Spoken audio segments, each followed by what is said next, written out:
किशोर कुमार जी हिन रिपोर्ट में अमन जिंदगी जिहालत में जन मानू हैवान थे तो इल्म सां इंसान इंसान थे तो।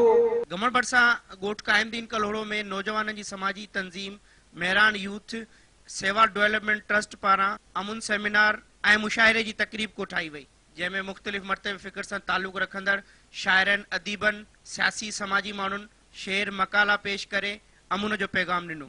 इन मौके ते ADC2 रियाज हुसैन वसाण, समाजी अगवान गुलाम हुसैन जूनेजो, शायर अदीब लालन चनो, प्रोग्राम के ऑर्गेनाइजर तस्लीम अहमद अब्बासी, सीनियर सहाफ़ी इदरीस अब्बासी, समाजी अगवान रहमत वसाण आवाज़ TV सां ॻाल्हाईंदे चयो त ही सोशल एक्शन फॉर पीस इन खैरपुर के नाले से जो प्रोजेक्ट है इन में असा यूथ के एंगेज करे एक अड़े किस्म जो जो मुआशरे के तश्कील ॾियण पिया वञूं तो जिते जेको मजहब परस्ती फिरका परस्ती इंतहा पसंदी हर किस्म जी जो मतभेद के खत्म करे रंगो नस्ल की मतभेद के खत्म करे एक अड़ो मुआशरो जो जैमें अमुन और मोहब्बत जो जो मैसेज हुए। गोठन में अमुन की जागरता के बारे में अड़ा प्रोग्राम एक वरी तब्दीली आन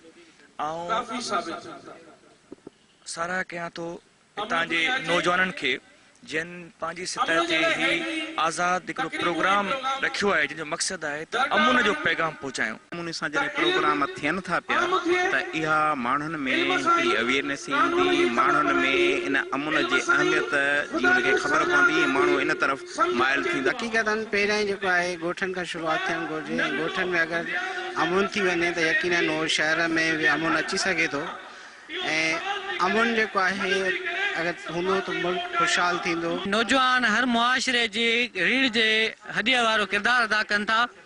हूअं बि सभई मज़हब मोहबत रवादारी भाईपीअ बरादरीअ जो पैगाम ॾियनि था। को बि मज़हब नफ़रत करण जे लाइ नथो दर्स ॾे। अमन ज़िंदगी आहे, अमन भाईचारो आहे, प्यार असां ज़िंदगी आहे, अमन ज़िंदगी आहे।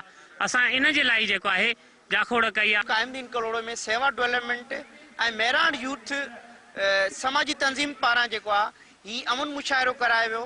अमुन मुशायरे जे अंदरि तव्हां ॾिठो शायर ऐं अदीबन हिते मकाला भी पेश कया ऐं कलाम ऐं भिटाईअ जा बेत पेश करे खूब दाद माणियो। कैमरामैन आकाश कुमार सां गॾु किशोर कुमार, आवाज़ TV न्यूज़, गंबट।